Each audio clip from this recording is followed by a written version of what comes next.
সিফাত হলো ইলম বা জ্ঞানশীলতা। ইলম বা জ্ঞানশীলতা। আল্লাহ তাআলা পরিপূর্ণ জ্ঞানের অধিকারী, পরিপূর্ণ ইলমের অধিকারী। আল্লাহই হলেন মূল জ্ঞানী। আল্লাহই হলেন মূল জ্ঞানী, পরিপূর্ণ আল্লাহই জ্ঞানী। তিনি সব কিছুই জানেন, তার জ্ঞানের বাইরে কোনো কিছুই নেই। সমগ্র সৃষ্টি জগতের জ্ঞান সৃষ্টির পূর্ব থেকেই তিনি সব কিছু জানেন। সবকিছু আগের থেকেই তিনি জানেন, পূর্ব থেকেই তিনি জানেন। পরিপূর্ণ জ্ঞানের অধিকারী। জানার জন্য তার কোনো মাধ্যম লাগে না, জানার জন্য তার কোনো সহায় লাগে না। মানুষ চোখের মাধ্যমে জানে, মানুষ কানের মাধ্যমে জানে, মানুষ হাত, অনেক ইন্দ্রিয়, পঞ্চ ইন্দ্রিয়ের মাধ্যমে জানে, কিন্তু আল্লাহর জানার জন্য কোনো মাধ্যম লাগে না।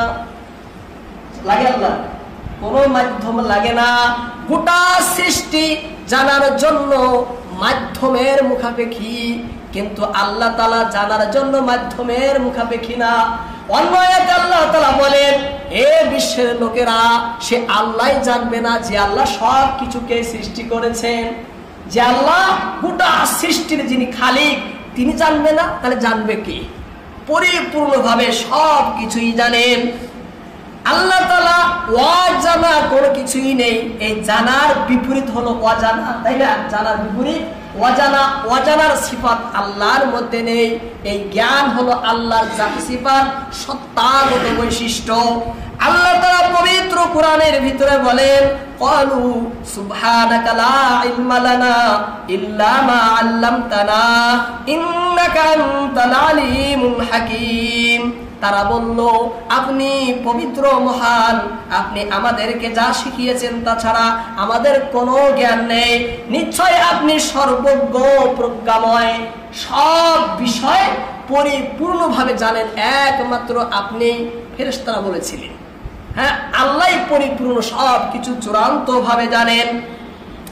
আল্লাহ তাআলা অন্য আয়াতের ভিতরে বলেন, আলাম ইয়ালামু আন্নাল্লাহা ইয়ালামু সিররাহুম ওয়া নাজওয়াহুম ওয়া আন্নাল্লাহা আল্লামুল গুয়ুব।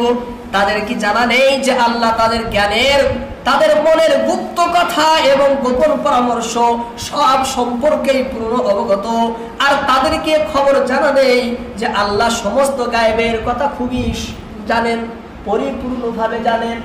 আমরা অন্তরে গোপন কি পরামর্শ করব, গোপন কথা কি গুপ্ত রয়েছে, পরিপূর্ণভাবে আল্লাহ জানেন। আল্লাহ জানেন, সৃষ্টির আগেই জানেন, হওয়ার আগেই জানেন, পরিপূর্ণভাবে তিনি জানেন।